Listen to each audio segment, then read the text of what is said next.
जय जगन्नाथ फ्रेंड्स आपण मान प्रिय धारावाहिक सिंदूर खेल देखिए जबरदस्त सीन अच्छी। हाँ फ्रेंड्स आज एपिसोड आपण मैंने देखा पाइबे जे अंश रोशनी एकुटिया कथा होते अंश रोशनी को कहे तमें मते एते कथा कहल किंतु तमें मते ए कथा तो कहलनि जे तमर लव मैरिज होता ना अरेंज मैरिज होता। तापर रोशनी कह हाँ राजवीर मते थरे कहते जे आमर लव मैरिज होता धरिनिय आमर लव मैरिज ही होता।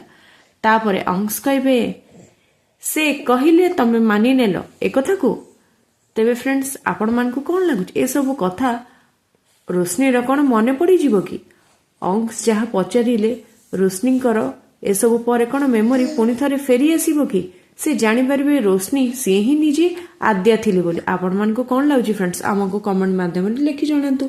आगो को कौन नुआ ट्विस्ट रही जानापी आम चैनल सहित जोड़ी ही रुहतु आउ देखु था सिंदूर खेल। फ्रेंड्स आज वीडियोटी आपण मान को भल लगे वीडियोटी को लाइक करने सहित चैनल को सब्सक्राइब करने को आदौ भूलें। हाँ फ्रेंड्स आपण सांग मान सहित वीडियोटी को शेयर करदे। जय जगन्नाथ फ्रेंड्स, धन्यवाद।